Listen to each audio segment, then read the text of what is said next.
everyone, and welcome to our coverage of Case Western Reserve football here on case.edu. It's a pleasure to have you with us today here at Case Field in Cleveland, Ohio.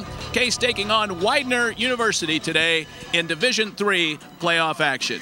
I'm David Wilson along with Ed Doherty, and Ed, a landmark season for Case Western Reserve this season, a perfect 10-0, making a playoff appearance for the first time, and it's been an atmosphere of excitement nearly all season because of this group of players. Well, absolutely. Case has really made an impact to the university as a whole. They've been able to really bring the program to the next level. They put the program on the map for the first time, and reality is that this program will have success down the road because of their ability to win this year. They're really going to add to the future of the organization, add to the future of the program, and add to the future of the school over the next 10 to 12 years. Well, there's a lot of storylines in the football game today, and we'll talk about a lot of them during the course of our broadcast today, but one of them certainly is the health of the fine sophomore quarterback of Case Western Reserve, Dan Whalen, who suffered a knee injury 2 weeks ago, and he's going to give it a go today. May not be 100%. Well, Whalen's expected to start today. He will come out. He will show off what he has on that knee. How severely it was damaged against WashU is a little unknown. Hobbled around Monday during practice. As the week's gone on, he's gotten a little better, felt a little better. Unsure if he'll wear the brace today or not, protecting that knee and the quad that he injured in Week 9 against WashU. Well, Ed, you've been doing your brushing up on Widener, a two-time Division III national championship program. What are the keys for today's game? Well, overall, offensively for Case, they need to stay balanced. They need to be in a situation where they average 220 yards passing, 185 yards on the ground. They need to be in that situation. Secondly, they need to put themselves in manageable third downs. They can't be in 3rd and 9, 3rd and 10 against a very aggressive Widener defense. And thirdly, they need to keep Dan Whalen healthy. They need to not have him take unnecessary hits. Dan Whalen needs to really manage the football game in a situation where he doesn't take that extra hit if he doesn't have to. Defensively, they need to have their linebackers be very active against an offensive from Widener that throws the football 3 out of every 4 plays. And with that, what they'll need to do is run blitz effectively like they have during the year, and then with that, they're going to have to get back into coverage, drop 8. Mike Falkenstein is a great wide receiver for Widener, has nearly 800 yards receiving. He's going to put some pressure on the defensive secondary for Case today. All right, it is chilly, it is Cleveland, Ohio, and it is playoff football. Ed and I will be back with the starting lineups and the kickoff of today's game coming up in just a moment.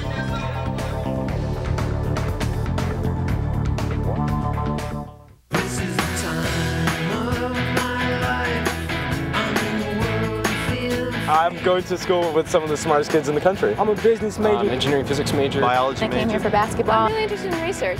We're all destined for greatness. Cleveland's amazing. Cleveland does rock. The Rock Hall is downtown. We got the art museum over here. Concerts, movies, dancing. We go downtown, we go to museums. Yeah, I would take a really hard look at Cleveland, and I would take a hard look at Case.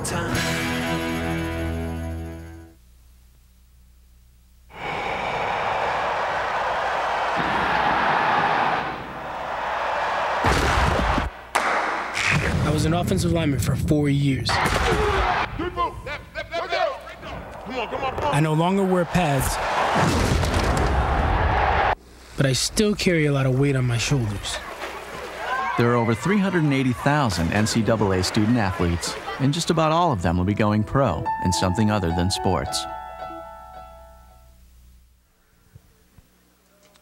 Hey, we welcome you back to Case Field, everybody. David Wilson, Ed Doherty. The third member of our crew is Dave Natale, roaming the sidelines. We'll be going to Dave shortly. And it is playoff action today as the Spartans take on the Widener Pride of Widener, Pennsylvania, a team that comes in on a 7-game winning streak after dropping 2 of their first 3 games.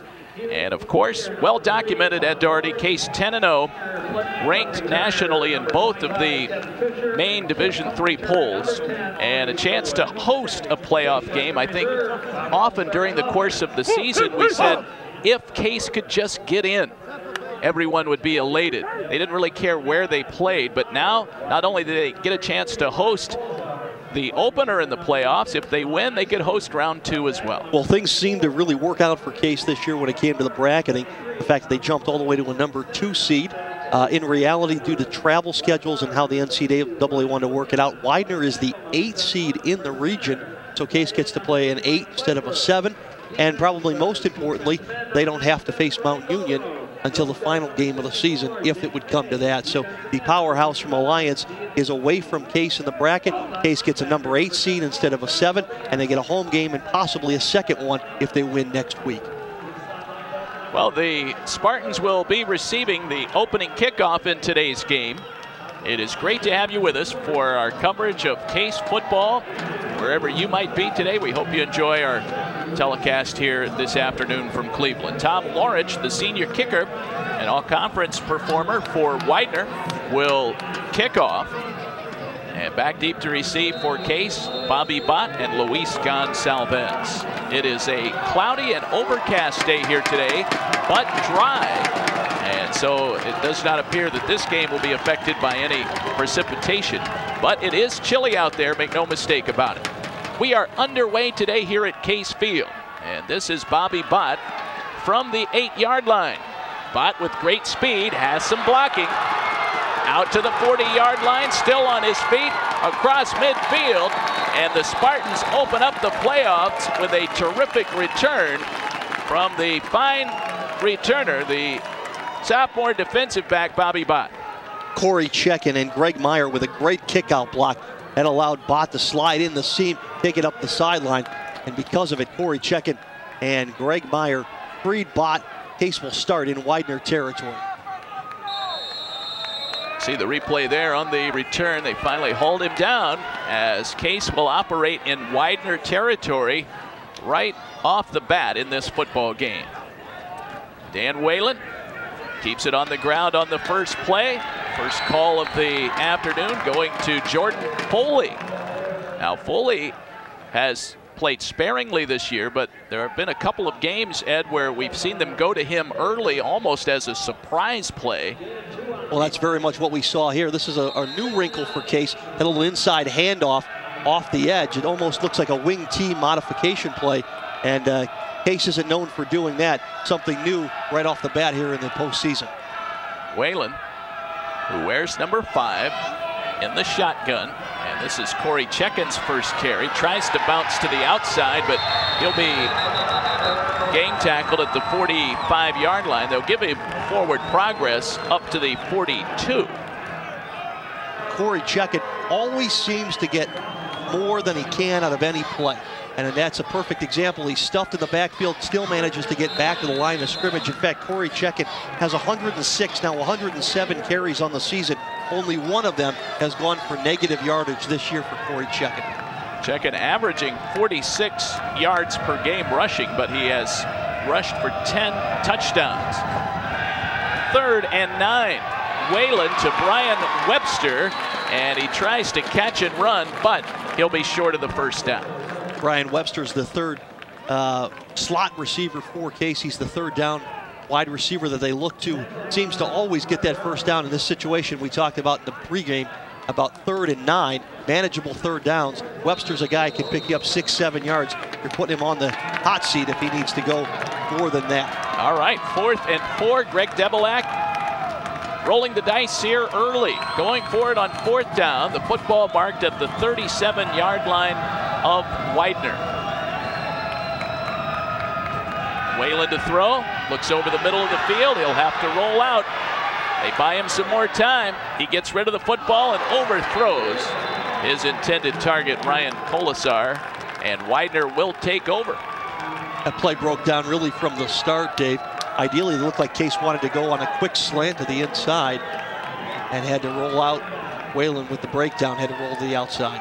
Now, as we watch the replay here, Ed, on the bright side, even though they did not convert on that 4th down attempt, Whalen looks to be moving pretty well, and I think that was a concern, certainly for everyone, as to how mobile he will be, but at the outset, appears to be moving around pretty well back there.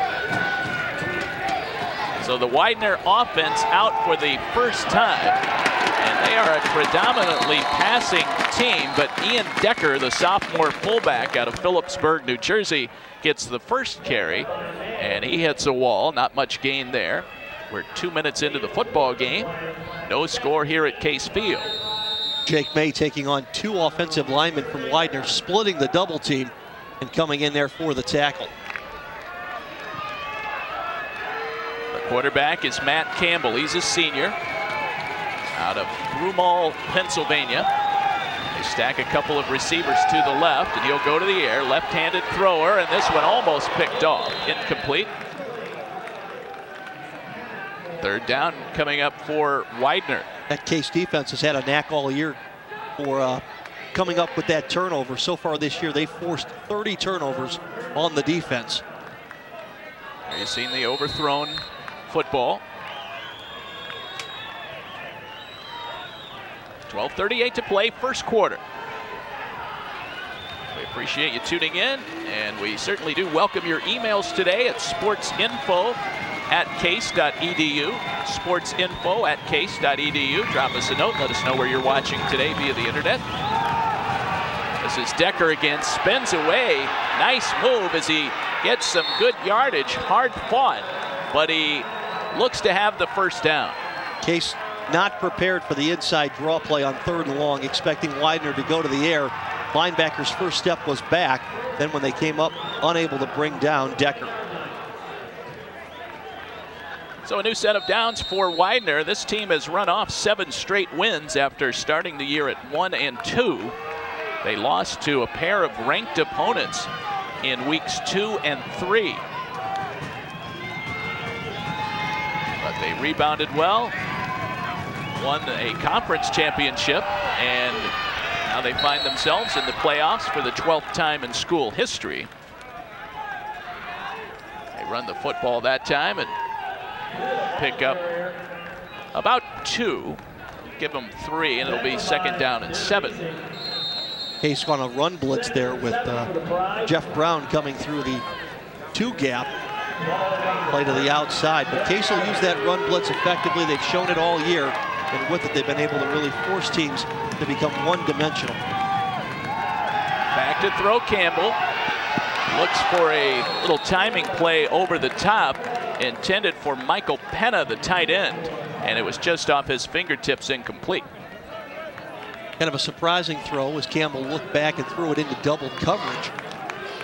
Tried to get it over the top of a linebacker, Ben Klabina, coming over from the outside. Klabina got his hand on it, knocked it away, almost tipped it to teammate Bobby Bott. So a 3rd and 7. They converted on 3rd down a moment ago on the run by Decker.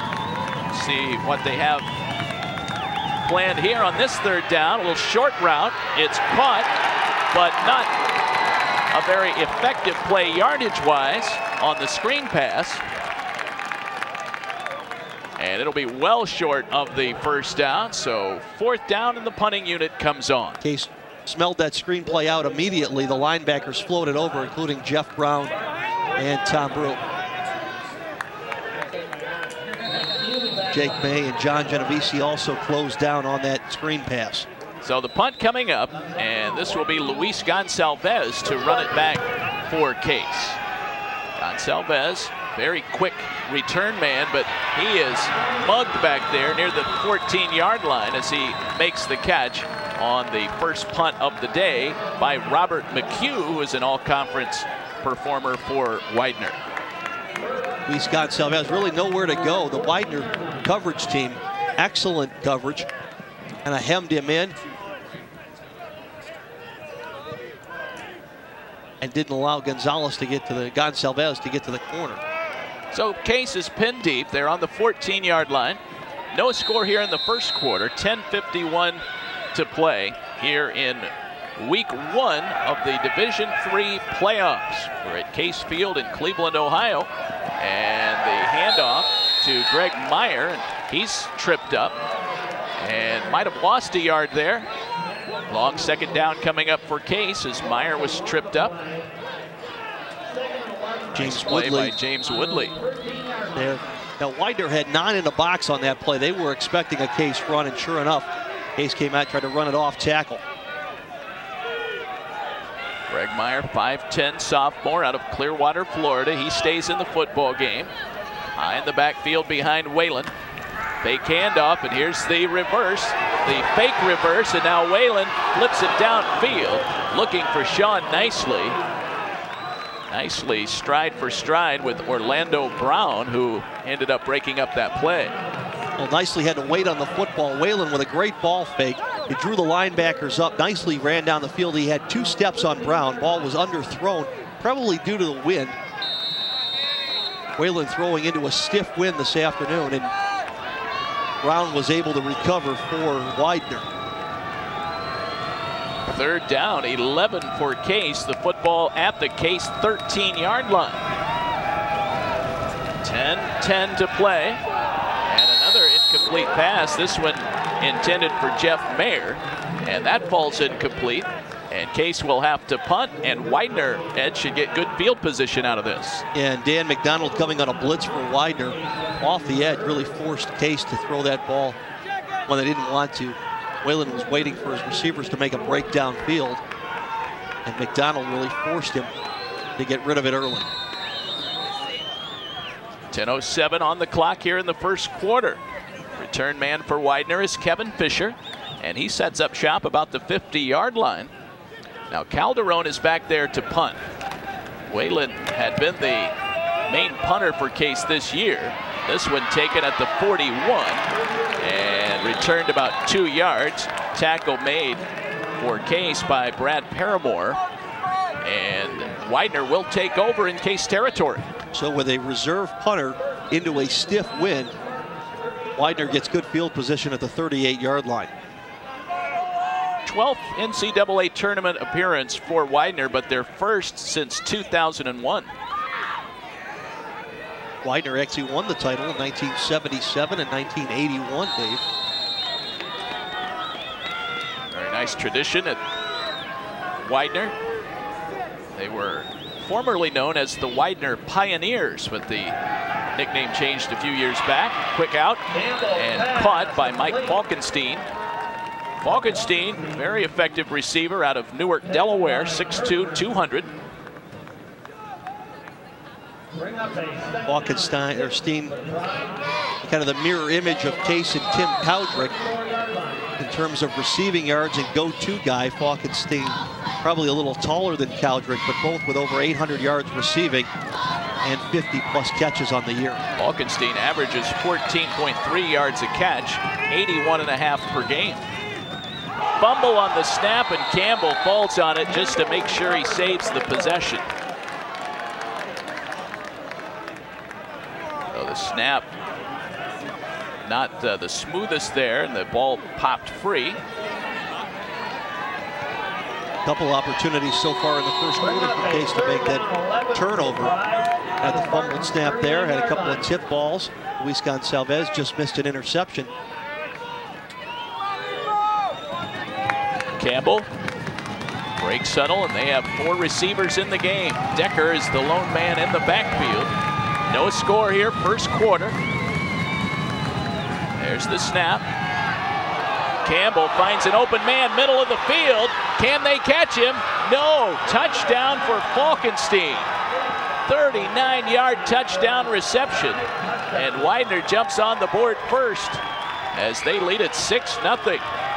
Bobby Bott in the secondary for Case looked like they were in a 2-deep zone. Bott released Falkenstein to the middle of the field. He found a soft spot in the zone, and by the time he caught the football, the defensive secondary had overreacted to the slant pattern.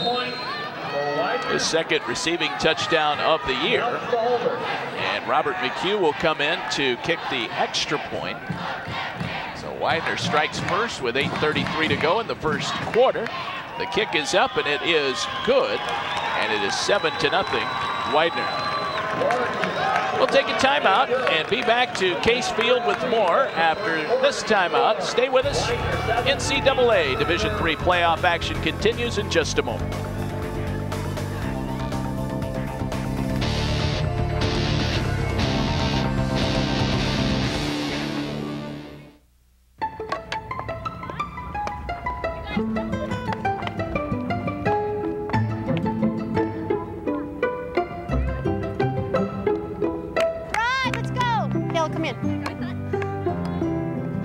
School Scouts are out early today. There are over 380,000 NCAA student athletes, and just about all of them will be going pro in something other than sports. Download the guide for college-bound students at NCAAstudent.org.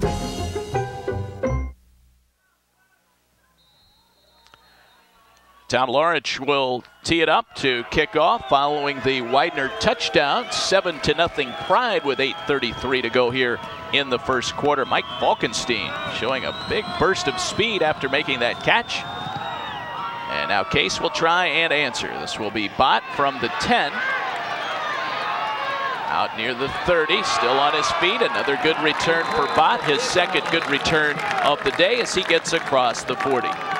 Third member of our crew today is Dave DiNatale. He's roaming the sidelines. What's going on down there, Dave? Hey, good afternoon to you guys. And one thing today I think we see at Case Field, the weather is not going to be a whole lot of a factor today.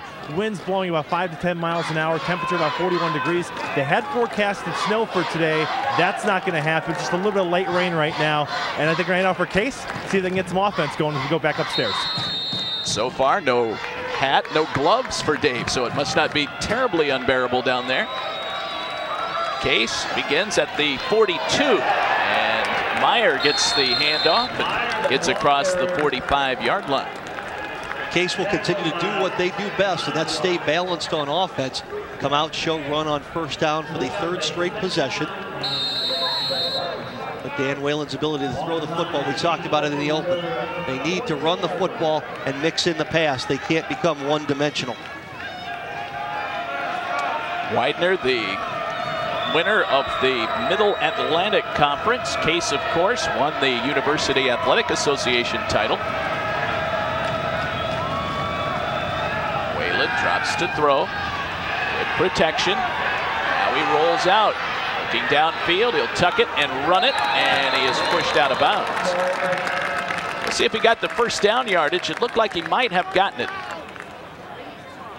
Well, with Whalen on that play, showing his ability to make things happen with his feet and his smart decision making, not wanting to risk going over the middle initially, then he breaks down on his progressions, rolls to his right, and finally decides to tuck it under when he can't find anything downfield. That's what's made Dan Whalen such a great leader this year, is he's tried to manage the football game rather than win it on every play.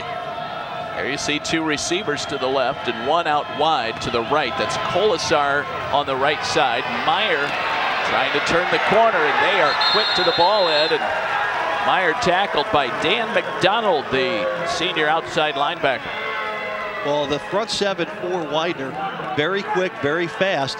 They don't give up a lot of points, and they produce a tremendous amount of turnovers. In fact, they've produced 34 turnovers on defense. So with a front seven that's active, and that forces you into mistakes in a secondary that is a ball hawking, Case is probably playing against one of the fastest defenses they've seen all season.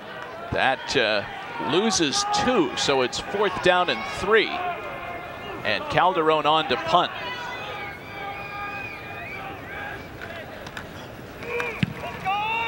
Nice high kick for Calderon. They signal for the fair catch, and Widener will take over at the 20-yard line. 6:46 to go in the first quarter as the Spartans defense comes back out. Long field for Widener. NCAA Division III playoff action today here in Cleveland. Case with their first playoff appearance in school history. You could feel the buzz just in the stadium, fans coming in, some of the administration talking about what it feels like to be in the postseason. Campbell will hand off on a draw play to Decker, and he trips up but falls to about the 25-yard line. 2nd down for Widener.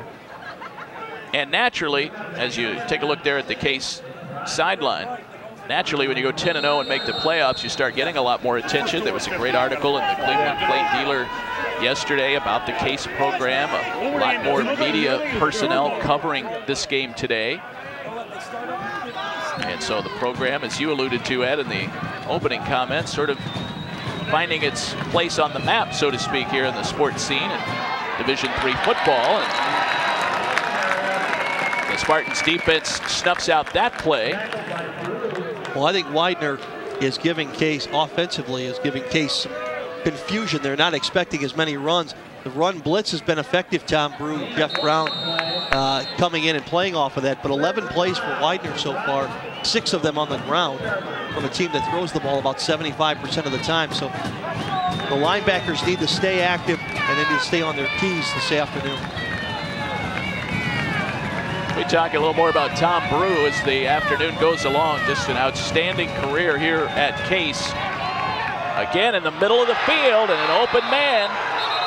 The football caught at the 45-yard line and a first down. Nice grab out there by Tim Kilkenny, who has caught 3 game-winning passes in a row the last 3 weeks of the season. He went airborne to get this one. Fans not happy. They think the ball was incomplete. Oh, that mighty close. That ball might have been moving on contact. Certainly was. That's an incomplete pass. Ruled complete on the field, and so it's a first down for Widener. And a big gain of 21 yards. Football out to the 46-yard line. On the ground again and diving forward to about the 47, so that gains only 1. 5:02 to play here in the first quarter. Second down. Case defense coming up again. Have played the run very well all year, and they've been able to sit back in that soft zone, but for the last couple of plays from Widener offensively, they found that hole between the back of the linebackers and in front of the defensive secondary. Case is going to need to shorten that gap up or move away from that too deep zone that they're playing. Clock continues to move with 4:28 to go. Campbell will throw. And that one tipped and almost picked off. Gonsalves, Bott there on the coverage. Like Jeff Brown might have gotten a hand on that football. Little bump in the secondary before the pass, not called. It was delivered down the field. Actually hard to see who that was that got the tip, but it deflected that ball enough that it was off the mark. So a 3rd and long now, 3rd down and 9 for Widener.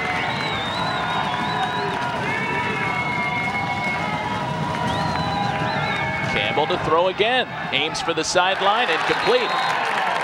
4th down, the Spartans defense holds. Jamie Shield, the intended target for Matt Campbell. Case playing that zone very well this time, squeezing down the hole that Campbell had the opportunity to throw it into. Campbell had to get it over the head of Ben Klabina and in front of Bobby Bott. Wasn't able to do it. Case will get the football back. Gonsalves will station himself at around the 10. There's the kick from McHugh. Gonsalves will try and run it back, and that was a little bit risky, but he was able to grab it.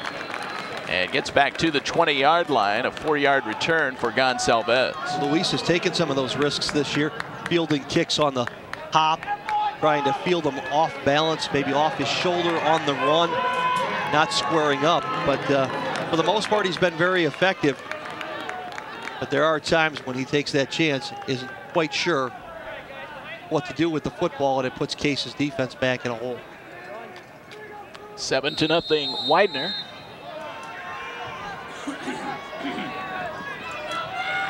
First quarter, 4:05 to play. Division III football action today in Cleveland. Whalen directs traffic, that familiar 4-receiver set in the game. They chase Whalen down the field, just out of the reach of Colasar. Colasar had a step on T.D. Davis. If ever there was a great football name, T.D. Davis would be it, but Colasar not able to hold that one in. Give the offensive line and Corey Checkett credit again for protecting Whalen. Great pocket to throw the football in. And as Whalen rolled to his right, Checkett picked up the backside blitz.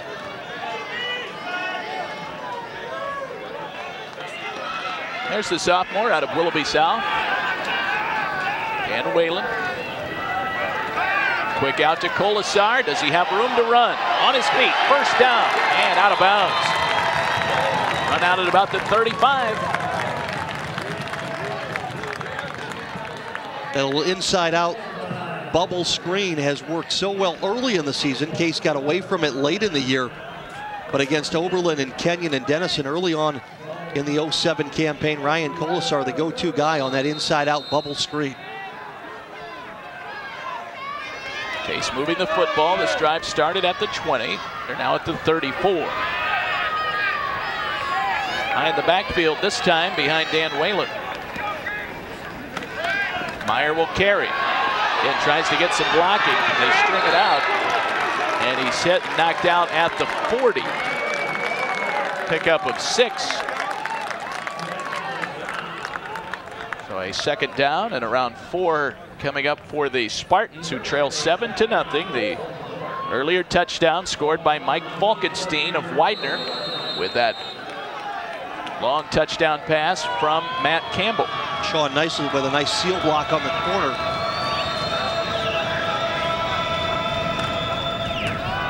Whalen to Meyer again, and he is hit and driven down on the turf at the 40-yard line. Crowd wanted a little bit of a late hit call there, but Meyer lobbying for one as well. Glad to see Meyer get up there, Ed. It looked like he was twisted in some odd way as he absorbed that tackle. Yeah, fell awkwardly as he was twisted down. Right there. And then the pullback, and I think that's what Meyer was unhappy about, was obviously he's on the ground, yet still looking for the strip. T.D. Davis. Whalen with Check-in to his right. To Webster. And he has the first down and pushed out of bounds at the 48. A 7-yard pickup. That's been Brian Webster's role on this team all year, is to catch that little inside out pattern on third down and move the football, or move the chains. Webster good for about 6 or 8 yards on those kind of patterns. And has been effective all year at finding that soft area to pick up the first down. DJ Sutka checks in at tight end. Colasar in nicely on the left. No receivers to the right. Whalen will roll to the right, out to Sutka, makes the catch across the 45, down to the 43-yard line. All year we've been wondering where that little tight end delay pass was going to be. They hadn't shown it all year. And here in the postseason, DJ Sutka gets his first catch, something he was very effective at last year, holding his block, disguising the little delay, and finding an area to catch a release pass for Dan Whalen. 8 yards on the completion to DJ Sutka. And now Whalen will hand up the middle to Check-in, who plows forward and tries to get the first down. We'll see how far they measure his progress. From here, I think he's short. But Corey Check-in, again, is the kind of back that's going to get you forward progress on every play. Widener won last week as this play ends up a little bit short, about a half yard, maybe a half foot.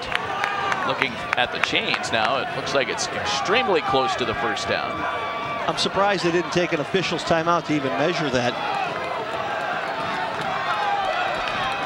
So they'll tighten up the formation. Check-in and Meyer line up in the eye. Whalen will dive ahead, and it looks like he has the first down. 1:36 to go in the first quarter.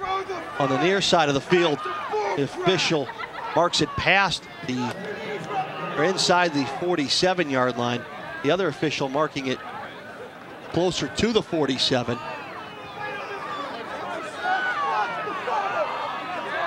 And they will give him the first down, Dave. Give him the first down, so a new set of downs for Case.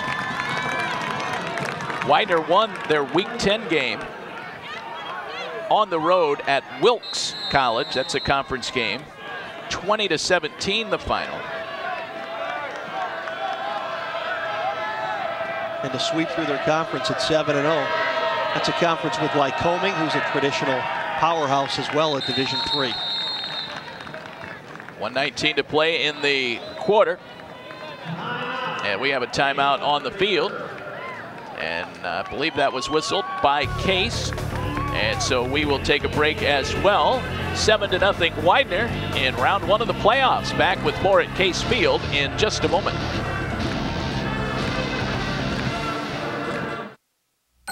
They wear the school colors for a few fleeting years, leave behind moments we'll always remember, and take with them the spirit to excel in all they do. That's why the NCAA corporate family provides scholarships, sponsors youth programs, and supports all 23 NCAA sports. They know that while the excitement of college sports is shown in moments, the value lasts a lifetime.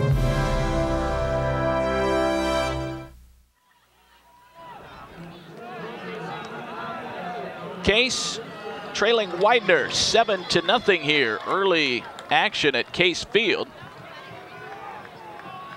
There you see the defensive unit for the Spartans on the sideline.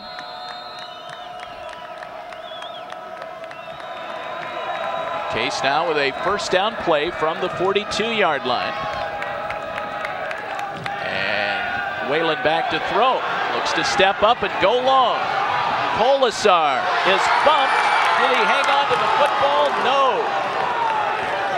Even after absorbing the contact, he still nearly hauled that one in. And Colasar was right there, ignored the push. Zach Smith definitely got his arms extended, made contact, never looked back for the ball.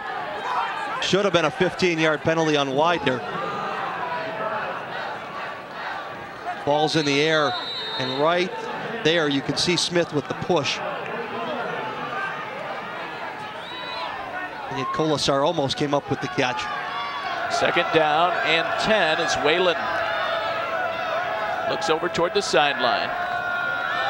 Split receiver set, 2 on each side. The quick out to Colasar, and they catch him. Not much gain there. Case uses that play effectively quite often as somewhat of a surprise play, but that time Keith Wilson, the junior linebacker, able to catch up with Colasar very quickly.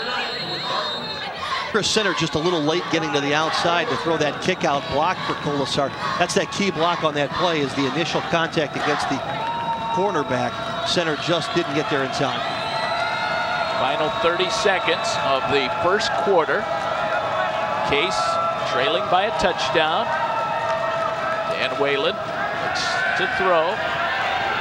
Now he's rushed out of the pocket, fires downfield, and a diving catch down there by Colasar. They'll plant the football with the clock stopped at 20. 20 seconds to go in the first quarter. Watch Brian Webster with a block, if you want to call it that, on Dan McDonald to give Whalen just enough time to get rid of the football. Overmatched by about 70 pounds. Webster does a nice job of just getting in the way. Great camera work there, peeking in there and seeing that catch by Colasar just above the turf. 1st and 10 from the Widener 32-yard line. Whalen takes the snap. This will be the final play of the quarter. Billy Deitman with good running room. Deitman makes his first appearance of the ball game. 5'10" freshman out of Mentor, Ohio, and he picks up some good yardage down to the 21-yard line. Bill Deitman, no stranger to postseason play. Played in 5 games for Mentor last year in the postseason. That's the end of the first quarter with the score. Widener 7, Case nothing, but the Spartans driving. Second quarter action coming up next.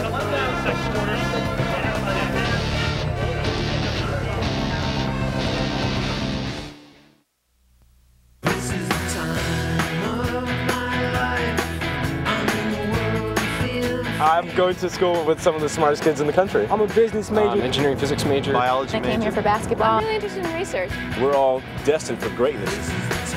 Cleveland's amazing. Cleveland does rock. The Rock Halls downtown. We got the art museum over here. Concerts, movies, dancing. We go downtown, we go to museums. Yeah, I would take a really hard look at Cleveland, and I would take a hard look at Case.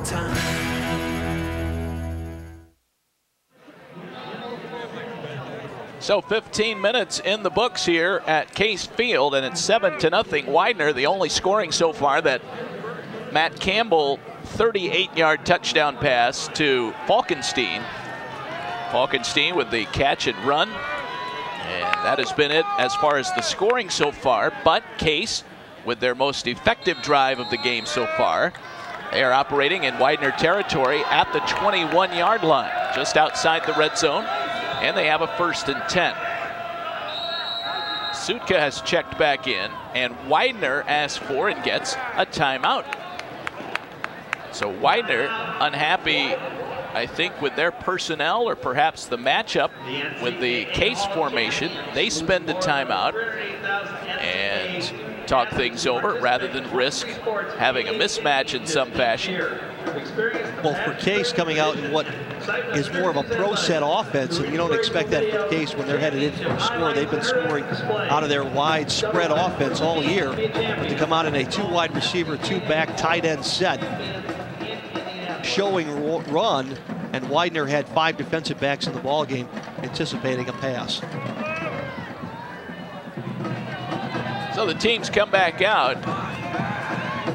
And again, Ed, as we've talked about all season long, especially when you get inside the 20, Case has so many weapons to go to. So many different players have played significant roles in the offensive scheme all season. It's very difficult to defend against. Colasar makes the catch to the 15 and down maybe to the 12, depending on the spot. Another wide receiver screen, and this time Chris Center and Corey Checkett were out ahead of the pursuit and able to knock a few of the Widener players right off the ball and open up that space for Colasar. There's the good block from Center and from Corey Checkett downfield. Colasar and Nicely line up on the left side as receivers. Deitman and Checkett in the backfield. It'll be Billy Deitman who picks his way forward inside the 10. They upended him, and he gets down to the 9-yard line. Corey Checkett has really played a number of roles this year. Here he plays the lead block. He's been the go-to guy several times in the goal line back. This time he creates that hole for Bill Deitman to get the first down. Nice job by Corey Checkett. 1st and goal from the 9-yard line. Lee Sasala has checked in as the up back in front of Deitman.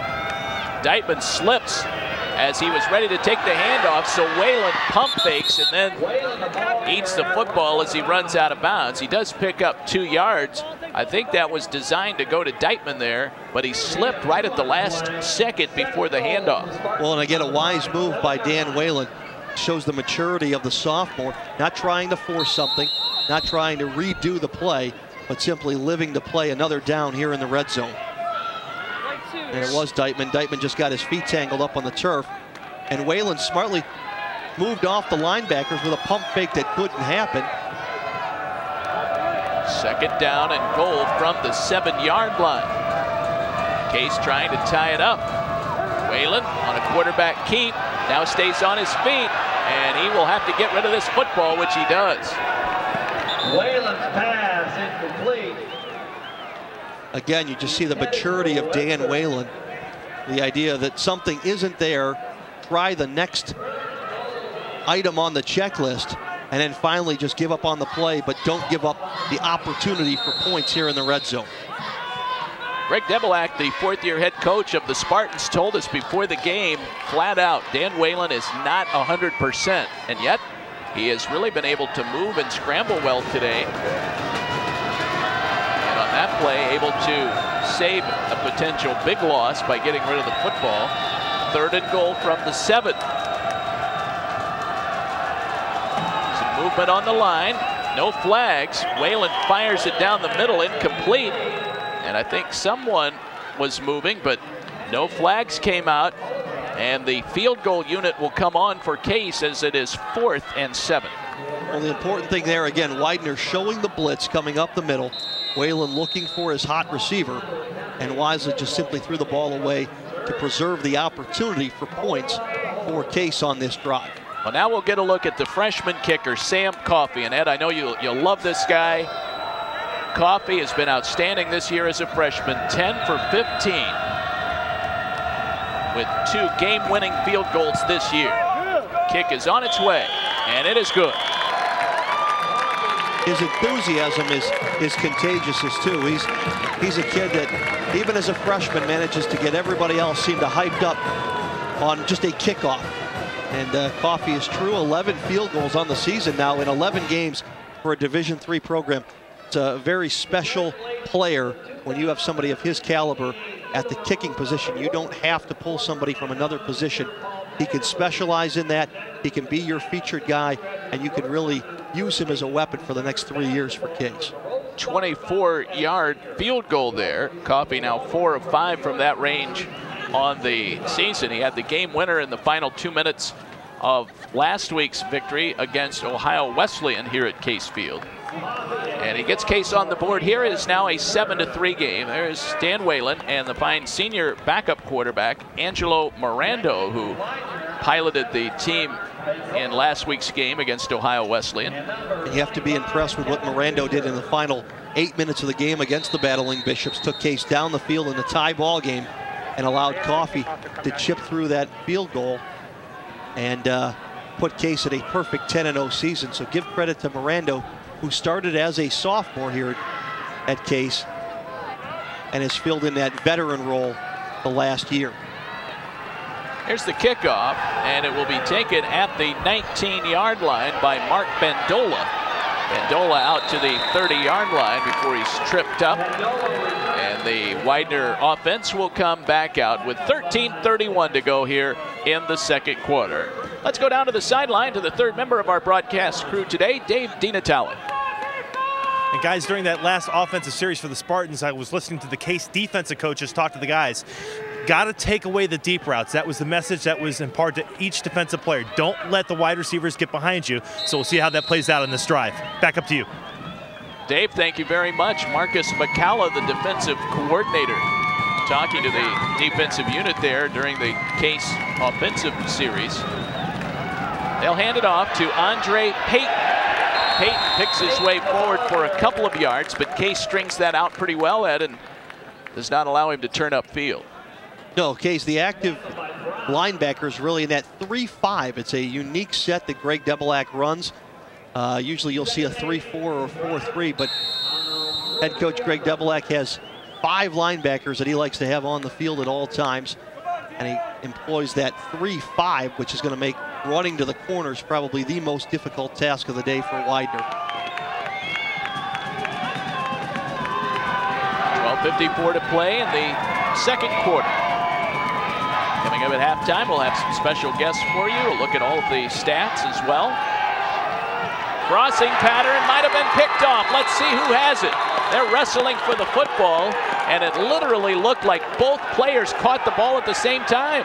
Well, Bobby Bott jumped the route. He could see it coming from Falkenstein, and they're going to give the ball to Widener because Falkenstein is stronger on the pile, but I got to believe that Bott was there first. He squatted on that slant pattern coming across the middle. He stepped right in. He knew it was coming, and Bott had the ball first according to the replay.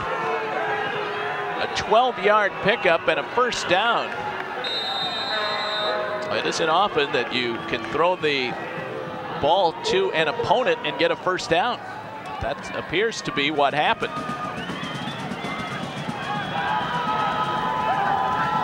From the 46-yard line of Widener, they lead it 7-3 over Case.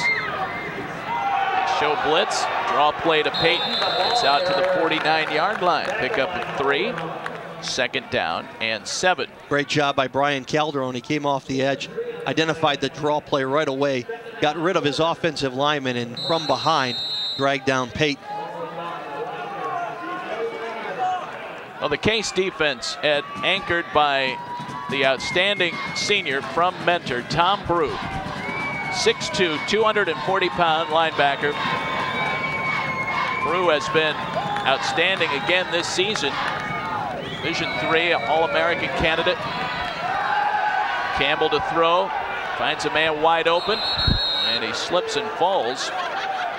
Tim Kilkenny making the catch across midfield, so they're in Case territory now, but you really can't say enough about Brew both on and off the field as we see the replay here. Well, this field turf here at Case is 3 years old, and this is really the first time in a situation where it hasn't been wet, rainy, snowy, that players are having problems with their footing. We saw it earlier in the first quarter. Again there, Kilkenny not able to get his legs underneath him and goes down. Campbell at 3rd and 3. Let's see if they can hold him down. They do. It's a sack as Mike Turcher, one of 6 seniors on this team, records the sack, and it brings about 4th down. With the 5 linebackers, it's often hard to tell, and the way they jump around in the middle, which one is coming on a blitz, which one is dropping into coverage. And that time, off the corner came Mike Turcher, untouched. Campbell not able to step away from him. Turcher's first solo quarterback sack of the season. The punt to Gonsalves at the 19. And he'll be caught right there. And Case will take over. Down 7-3 here with 10:14 to play in the second quarter. Back to Tom Brew for a moment. Ed, as we have watched him develop over the course of his career this season, just an outstanding job of leadership on the defensive side of the football, and it has won games for Case. Right, and at the times that Brew has been taken away, I think his leadership has allowed others like Jeff Brown and Mike Turcher, Ben Klabina to step up. They've felt confident in their ability to play linebacker because of the guidance and leadership of Tom Brew. Tom Brew leading the team going into play today with 95 tackles on the season. Up the middle, checking, keeps those legs churning, but does not find a lot of yardage. Case starting this drive on the 21. Quickly, Dave, we want to mention you can get a hold of us at sportsinfo@case.edu here in the booth. Have heard from the Brenner family listening in Pennsylvania, Joe Brenner. We had a chance to visit with the Case grad, Joe Brenner, in Washington, D.C. earlier this year. And Joe last year played every role for Case, defense, offense, and special teams. So whenever you... Case a little confused there on the offensive set. You get a couple of guys shifted around, and now Whalen goes back to throw, and more confusion as 2 receivers were in the area. Webster came diving for it. Jeff Mayer was there as well. And I think Evan Sneidman, the defensive end for Widener, may have gotten his hand on the pass. Here it comes through, and just enough. Yep. Sneidman not able to get to the quarterback, Whalen, so instead put his hands up and turn the spiral into a duck. 9:28. 3rd down and 8 from the 23. Important down here for Case. Whalen back to throw, goes to Mayer with it. He has some blocking, gets out to the 30-yard line. He needed to get to the 31. It'll be close.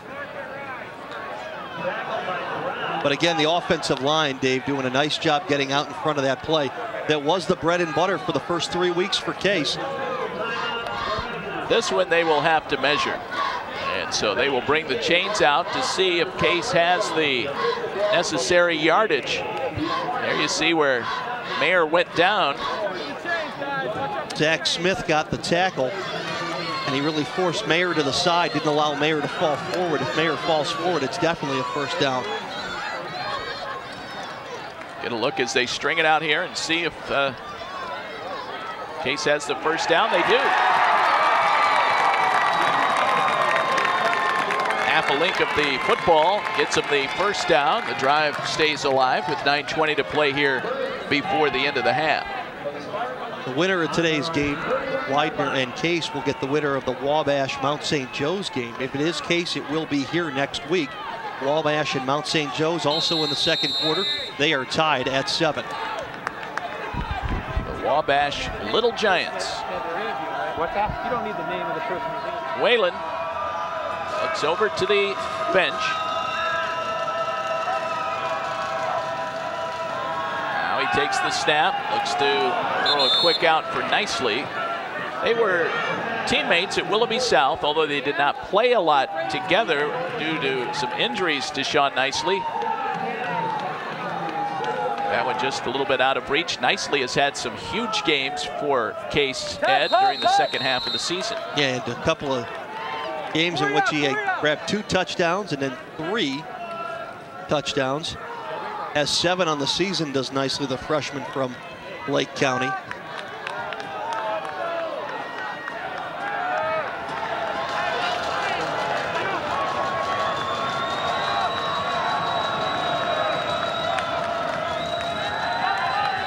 Whalen to throw. And finding Lee Sasala at the very last second, but only out to the 30-yard line, so the pass complete, but actually lost a yard. So a 3rd down and 11 coming up for Case. Widener had shown man-to-man coverage in the last few pass plays. That time they dropped into a zone, and Whalen couldn't find an open hole to throw the football.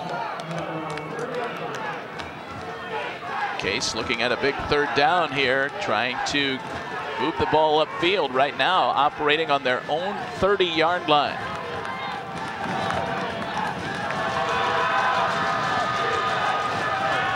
Whalen throws it over the middle, broken up, knocked away by Keith Wilson as they were looking to go the short route with everybody covered.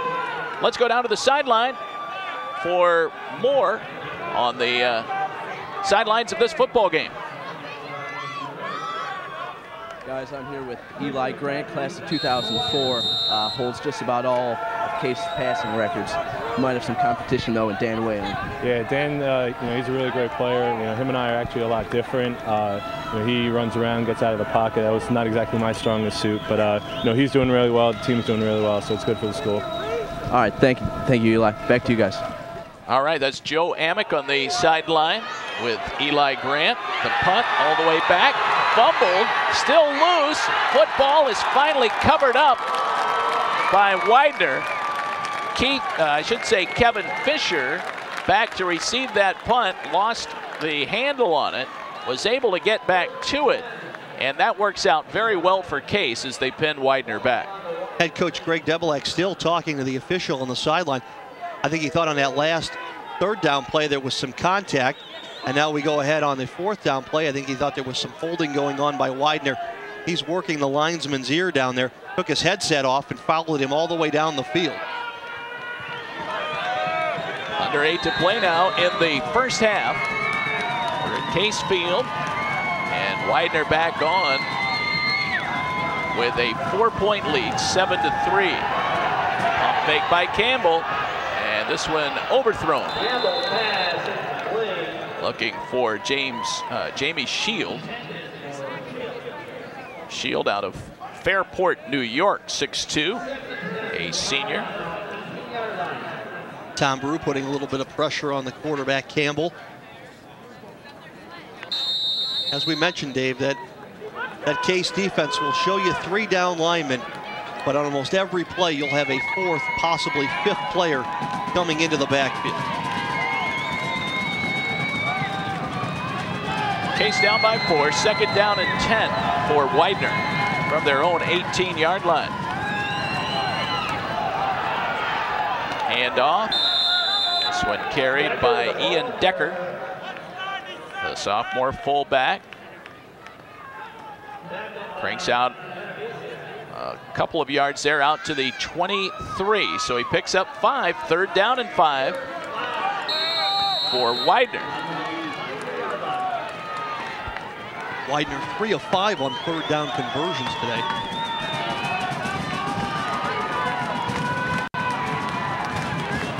Case with a big defensive play here.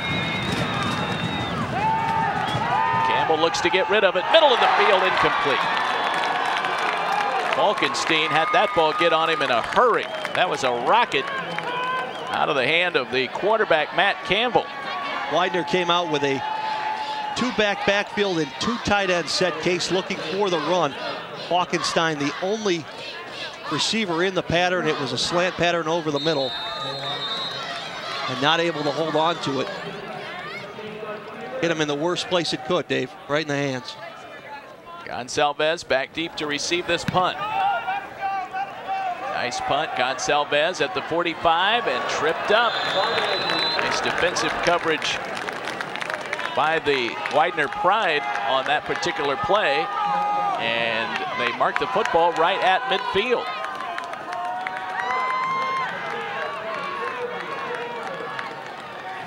.7:05 to play here in the second quarter at Case Field in Cleveland today. Widener making their 12th playoff appearance in school history. The Spartans their first. So far, a Sam Coffey field goal, the only scoring for Case Western Reserve. In the backfield, Meyer carrying. It's out close to the 45-yard line. I think if head coach Greg Debelak could ask for one thing, it's that kind of play on first down. Get yourself 5 yards on first down, which then you can use every play in the playbook on second down. And Meyer does a nice job of just finding his way, getting in behind some of the big offensive linemen in Tom Zagorski and Brendan Jeffries, the center, to pick up the 5 yards on first down. 6:33 to go now. Clock continues to move. Whalen to Meyer again. Finds his way through a seam and has first down yardage to the 39. Greg Meyer really looking like he's running downhill on that play. Waited enough for the play to develop, then waited for his lineman to get out in front of him, and just used it like a big wedge and drove it through the Widener defense for 7 yards in the first down. Meyer out of Clearwater, Florida, where they don't have a whole lot of days like today. Sisala the up back. Meyer stays in. Whalen looks to get rid of it, and a sliding catch by Nicely for another first down. If Nicely doesn't slide down on that play, he may have lost his head. Zach Smith was coming over the middle to deliver a big hit, and Whalen did his high school teammate a favor by throwing the ball down near the ground, letting Nicely come over and avoid the big hit from Smith. Nice toss by Whalen for the first down to Nicely. Case operating in Widener territory. Out to Jeff Mayer, a stiff arm, and he stays inbounds as he gets across the 20 down to the 18. That's the fourth time today we've seen that inside-out bubble screen to the wide receiver. It's been effective on all 4 times, and it became such an effective play back. If you look at the Oberlin game, Dave, Case just kept running it almost like it was like they were playing some kind of computer game, and you just run it and run it and run it because the defense simply couldn't stop it at Oberlin. And today Widener has not shut down that play all day. It was a 9-yard pickup, and now Chekin tries to push his way forward, gets a couple of yards. Corey Chekin, the Pennsylvania native. I know we talked about it earlier, but Corey Chekin simply does not get negative yardage when he carries the football. He's such a bruising kind of back, wide shoulders, and when he gets him square to the line of scrimmage, he's going to get forward progress. And if they need 1, he gets 2. If they need a half, he seems to get the 1. Out to Mayer again to the 10, hit and tackled near the 6-yard line.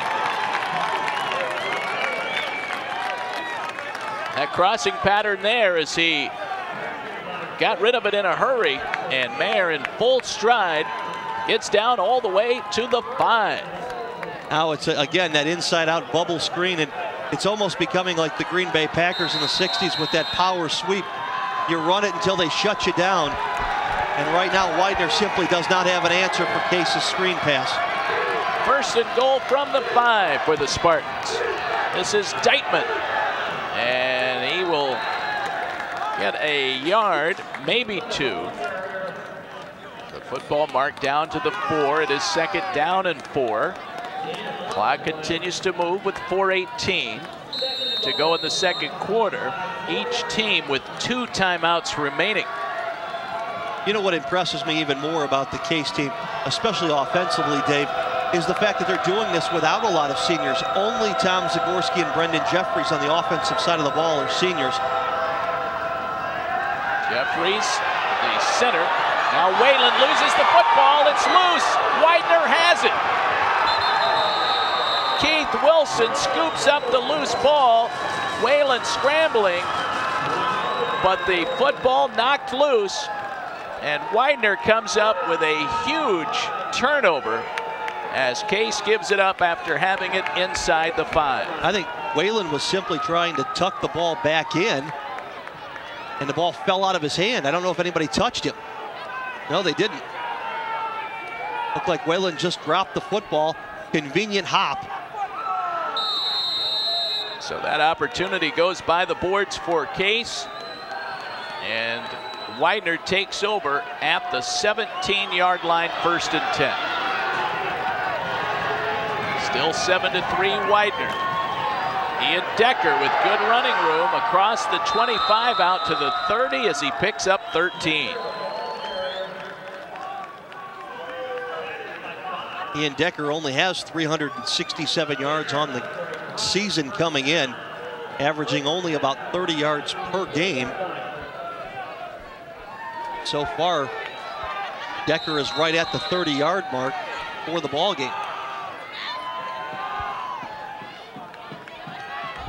Ball in Widener territory. Three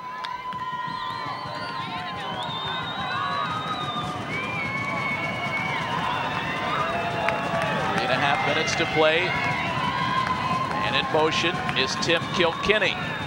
They'll keep it on the ground to Decker, and he gets across the 31, maybe to the 32. They knock him back, but forward progress will get him about 2 to 3 yards. 2nd down now for Widener. That's Decker's hurt. He's on the ground. He got spun around at the end of the play and driven into the turf by about 4 Case defenders. 7-3, Widener leading it. They scored a touchdown at the in the first quarter at the 8:33 mark of the first, when Mike Falkenstein caught a 38-yard touchdown pass for Matt Campbell. Sam Coffey answered with a 24-yard field goal earlier this quarter for Case. Might have been a shoulder injury there, Ed, as he was driven into the turf by Calderon. And it looked like Brew and Turcher also there, and they kind of shoved the pile. And Calderon off balance and then fell on top of Ian Decker. Widener also without their 2nd leading rusher today. Steve Cook did not make the trip from the Philadelphia area, so they going to have to go deep into their depth charts if Decker cannot continue. So they continue to take a look at the injured player, and we will take a timeout here and be back with more 2nd quarter action. 7-3, Widener leading Case, and we'll be back to Case Field after this.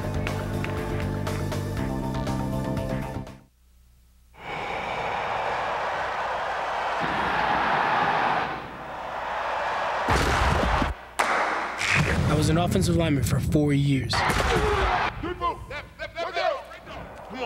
I no longer wear pads, but I still carry a lot of weight on my shoulders.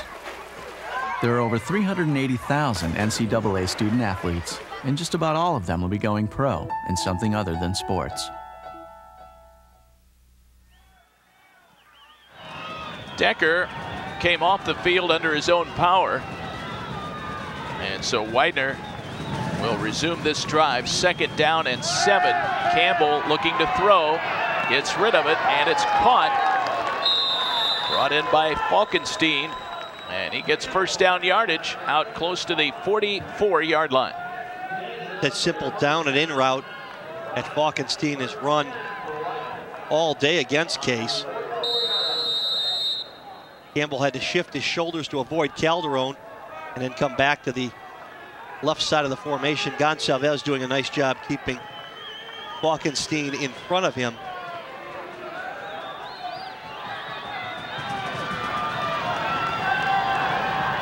They line up with 2 receivers on the right. One on the left. Looks like an offside or a procedure penalty here against the Pride. Left side of the line moved early, as did dead ball. False start. 35 White. 5-yard penalty, repeat first down. Tim Kilkenny, the receiver, the guilty party, as he jumped the gun a little bit. They'll mark it back 5 yards to the 39-yard line. First time in the day we've seen the yellow flags come out on the field. Yeah, first penalty of the day comes at the 2:10 mark of the second quarter. A quick look there at Greg Debelak, the fourth-year head coach of the Spartans. David Wood is the head coach of Widener. Andre Payton grabbed at the ankle and hauled down, no gain. That was Tom Brew. Brew's knifing through on the run blitz, strong enough to drag Payton down with just one arm. Brew almost overran the play as he comes in here on the run blitz, but reaches back and holds on to Payton and simply drags him down as he waits for support from the Case defense. John Tiemeyer, Jeff Brown there to finish him off. 1:24 to play here, 7-3, Widener leading it. Now second down and 15. Following that tackle for a loss. Campbell to throw, and he has a man open. That's Jamie Shield. Shield catches and steps out of bounds, well short of the first down. So a long third down here, 3rd down and 7. They pick up 8 on that play. Shield gets out of bounds, stops the clock, Dave, but Widener, for the better part of this drive, the 2.5 minutes that they've had the football, just don't seem to be in any big hurry to get to the line of scrimmage. Just seem content on moving the football if they can, but taking a 7-3 lead to the locker room would be just fine with them.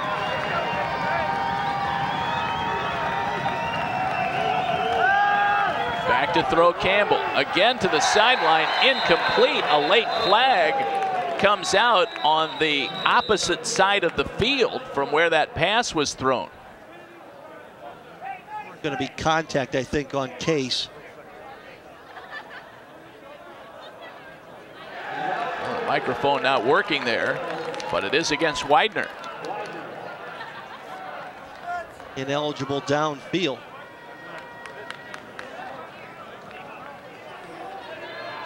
.105 to play before halftime. We'll have some special guests for you. Number 35 on Widener. That penalty declined. Make it 4th down. There you heard the call as Tim Kilkenny was on the line of scrimmage, ineligible. He was covered by the outside wide receiver. They're going to say that they had 8 on the line, which made Kilkenny ineligible as an interior lineman. 4th down. Here comes the punt. Get it away. Robert McHugh's high kick will bounce, and Case will let it go, and it takes a nice Widener bounce down close to the 17-yard line. Today is the first ever meeting between these schools as they clash here in the first round of the NCAA Division III playoffs. Widener playoff veterans, if you will, 15-9 all time, including 2 national titles in the late 70s and early 80s. And it's been noted many times how this Case team has matured this year, put up the perfect 10-0 record, and makes their first ever playoff appearance. Here come the Spartans now with just 52 seconds left before halftime. Meyer carries, and he absorbs a big hit there as he approaches the 20-yard line. Case looks like they don't want to do anything that's being as deep in their own territory as they are. They're going to simply run the clock out. Widener still has 2 timeouts. A little surprised they didn't take a timeout after that play and force Case to run a full set of downs. Particularly pinned in behind the 20. But the clock moves now with 18 left to go. Whalen will take the snap. And they'll keep it on the ground. Meyer running straight ahead. And that will likely be the final play of the half. And it is. So we are at the break here in Cleveland with Widener leading it by a score of 7-3. 7-3 your score at halftime as the Spartans trail by 4, a Sam Coffey field goal. The only scoring so far for Case Western Reserve, a key fumble for the Spartans when they had it inside the 5-yard line. So we are at halftime. We'll take a timeout back after this brief timeout. We're in Case Field today for NCAA Division III playoff action. Back with more after this.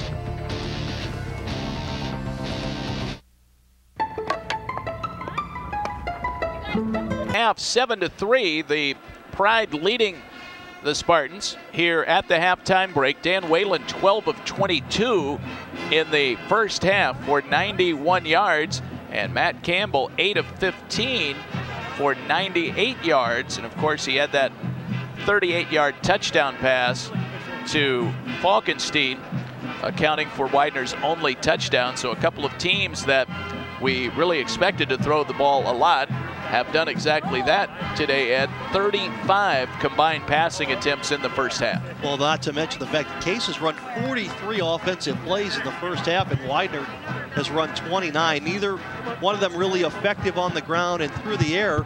About 50% for each team, and but it's been a lot of that short underneath passing.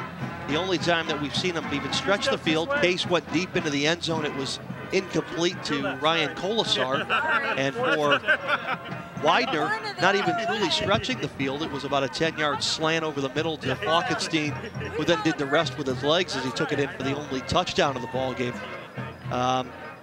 So head coach Greg Devilak maybe a little upset with the running game not getting started, and maybe a little upset with some of the officiating as well in the first half. We are at the half. You see the Case band on the field right now. The third member of our broadcast team, Dave DiNatale, is on the field with Case Western University president Barbara Snyder. All right, guys, thank you very much. Very pleased to be joined now by the president of Case Western Reserve, Barbara Snyder. Welcome home, first of all. A couple of red eyes to come back from Asia. Unbelievable. Yes, got back from Taipei this morning about 7 a.m. Where it was about, what, 40 degrees warmer? Yes.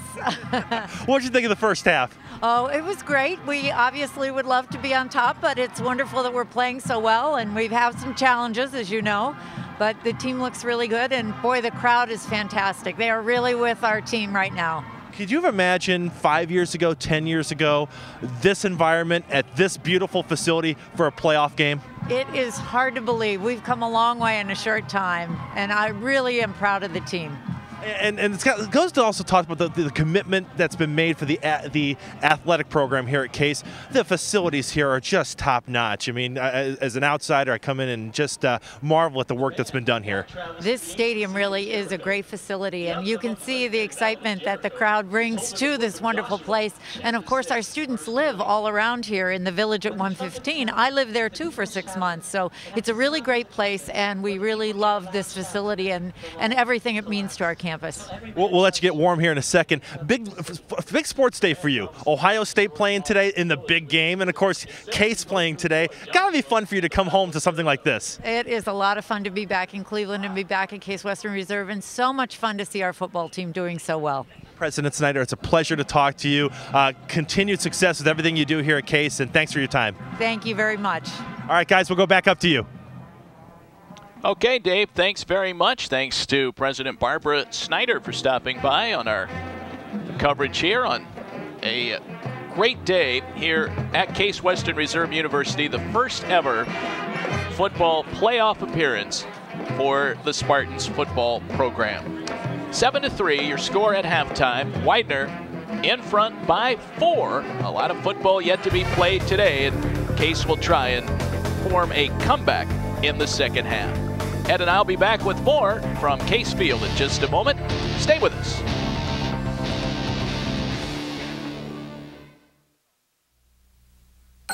They wear the school colors for a few fleeting years.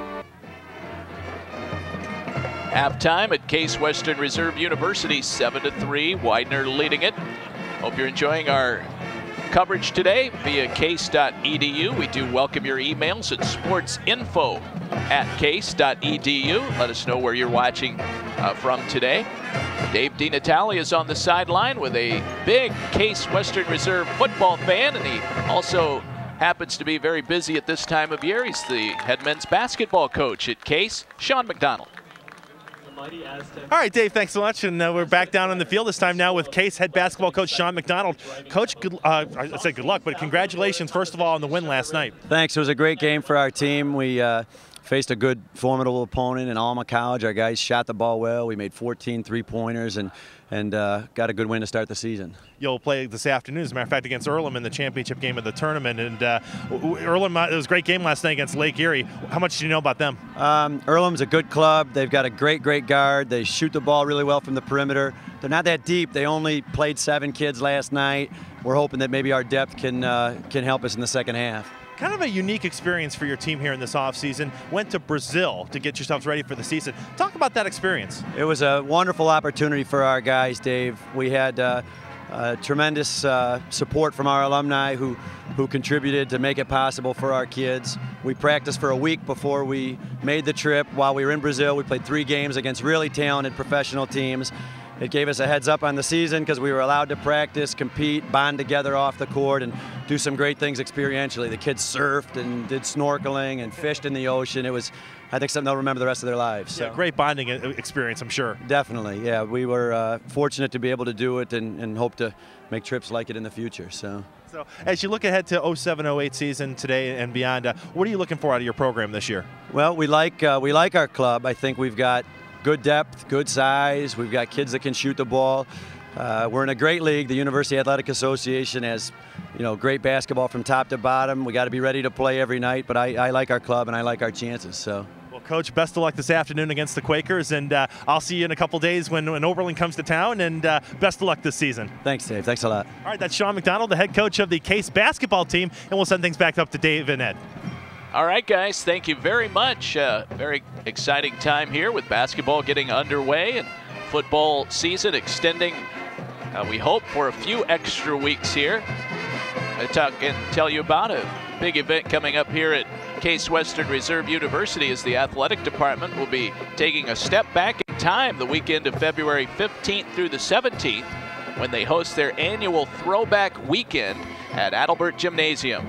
Both the Spartans men's and women's teams will be wearing uniforms commemorating the Western Reserve University Red Cats, the Case Institute of Technology Rough Riders, and Mather College. Western Reserve University and Case Institute of Technology federated back in 1967 to become Case Western Reserve University. For more information regarding this big event, you can call 216-368-6517. That's the number there on the bottom of your screen, 216-368-6517. We'll take a timeout here. 7-3 your score as Widener leads Case at halftime in the playoff opener for both of these teams here in 2007.